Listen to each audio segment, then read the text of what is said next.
Okay, so we just had UFC 313 this past weekend, and yeah, man, Ankalaev beat Pereira by decision, and he's the new champion. What a world we live in. I thought Pereira was going to beat him. I was way wrong, man.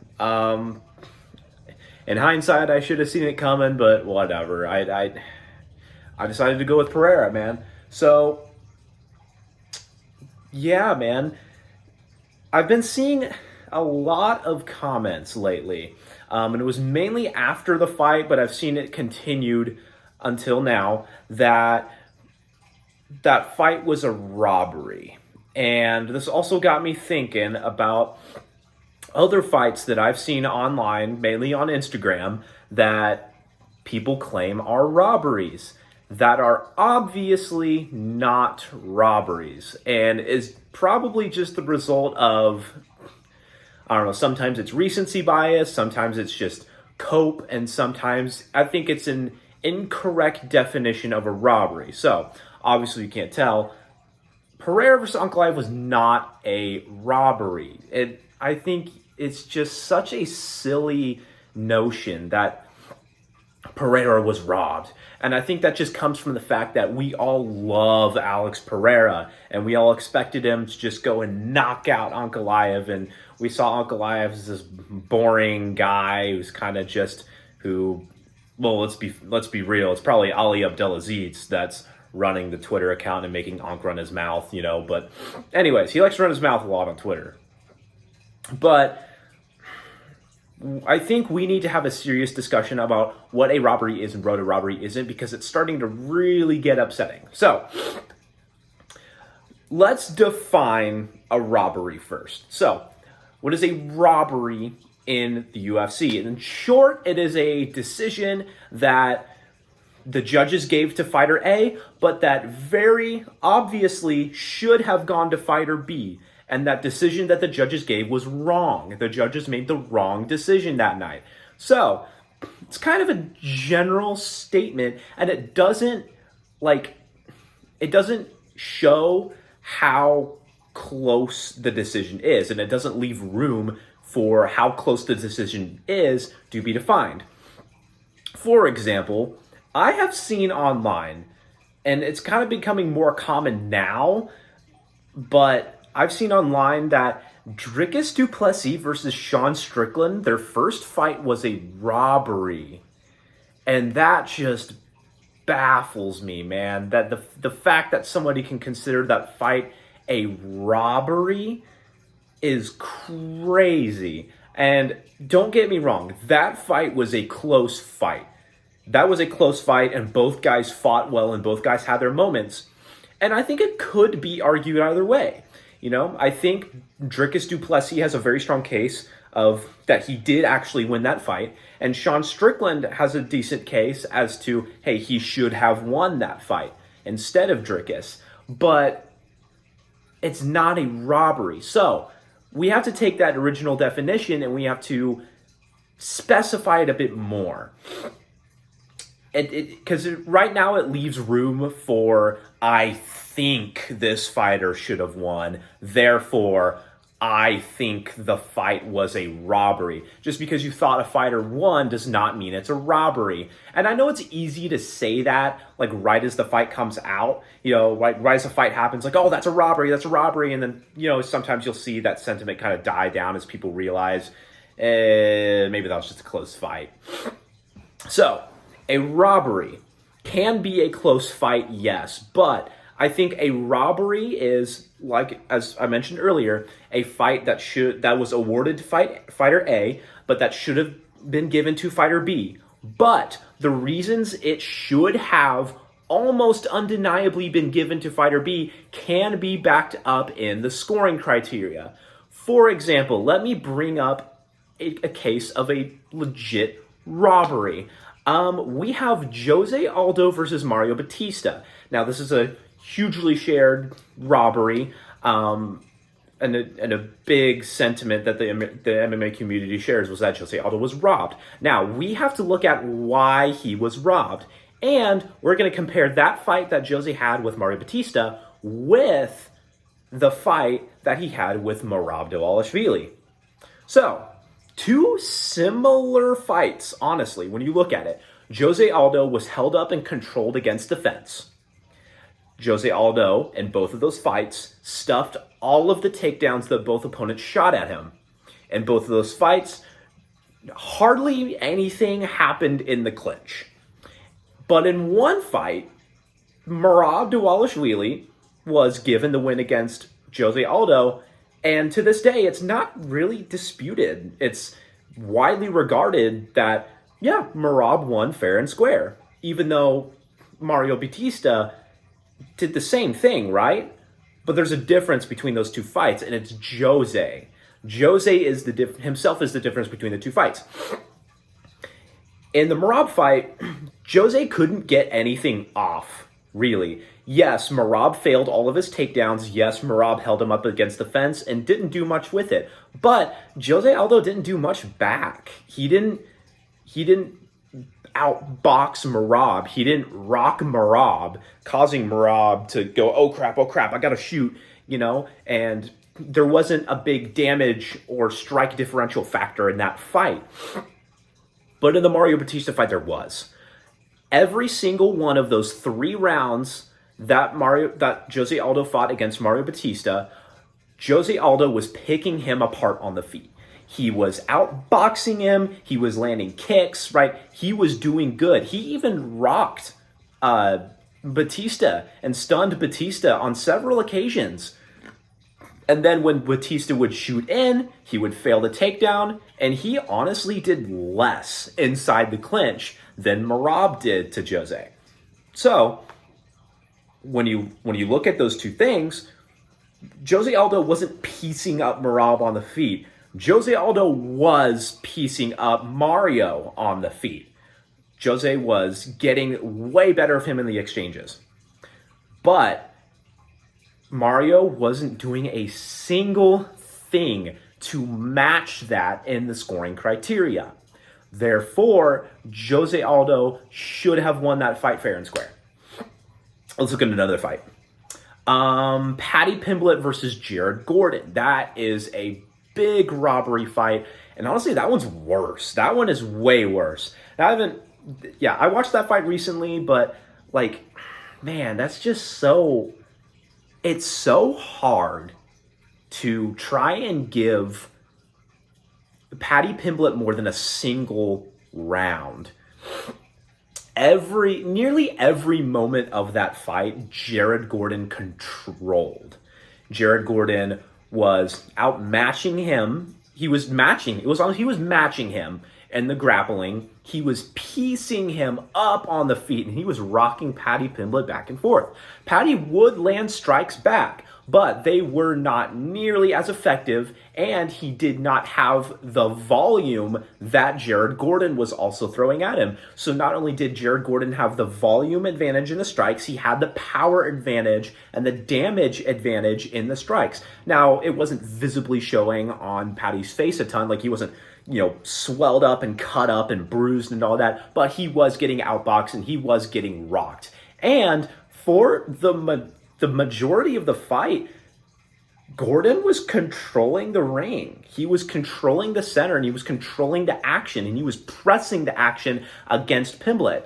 Pimblett did have some success in the grappling, but it wasn't a lot, and it wasn't enough to offset anything that Jared did. And like I said, also, Paddy did have some success in finding his shots against Gordon, but it was not enough to offset Jared's own striking. Jared's was better. He was just better everywhere. And I personally think it could be argued that Jared got all 3 rounds, but nonetheless, they gave it to Paddy Pimblett, and that was egregious. That was an egregious robbery. And of course, we all know GSP versus Hendricks, that robbery. We know John Jones versus Reyes, which honestly, that was a pretty close fight. I'm fine calling that a robbery, but I'm honestly fine if you don't call that a robbery, if you just call that a close fight. That was kind of close. Heck, Michael Bisping versus Matt Hamill, Michael Bisping versus Dan Henderson 2. 2 entries of Michael Bisping, right? But with all that being said, with the actual robberies out of the way, let's look at some close fights that some people I've seen online regard as robberies, and there are genuine arguments over this.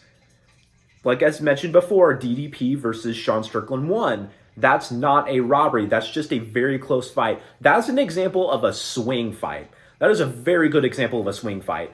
It could go either way. You could argue for either fighter, but it is not a robbery for Dricus du Plessis to win, right? And it's, yeah. But another fight I see is Alexander Volkanovski versus Islam Makhachev, their first fight. This was a much bigger sentiment right as the fight was over, but it is still a sentiment that is carried, and I see in comment sections people still argue over this fight. It's like, nah, man, Volk obviously got this one. Nah, man, you're stupid, Islam. Nah, man, it's debated still. But that's not a robbery fight. That fight was not so obvious for Volk to win that it is egregious that Islam won. Islam won fair and square. It was a close fight. It really was a close fight. And it was a good fight too. Now, and I think the reason why people try to argue for Volk is honestly because of aura. And that sounds silly. That really does sound silly, but I think people are like, the aura of Volk, laughing at Islam on his back and getting getting in mount position and raining down ground and pound on Islam in the dying minute of the 5th round. Hey, that is very impressive that Volk was able to do that to Islam. But Islam won that fight. He got the better of most of the striking exchanges. Honestly, he did. Now, Volk had some moments where he did tag Islam, and there was that moment in the first round, I believe. I think he tagged Islam early in the first round or halfway in the first round. I'll have to watch that fight fully again, recently. But, Islam was just getting the better of most of the striking exchanges, and he was controlling Islam on the ground. Was he threatening with submissions? No. Was he working to advance position? No. But, like I said earlier with the Aldo fights and the Jared Gordon and Paddy Pimblett fight, what Volk was doing was not enough to offset Islam's, grappling or his holding, whatever. If you say he was just holding Volk, well, yeah, okay, you can think that. That's fine. And I can probably agree with you a little bit that he was kind of just holding Volk. He wasn't able to do much against him, so he had to kind of just hold on to him, and it was not the best, but whatever, right? But nothing that Volk didn't do enough to offset that amount of control time.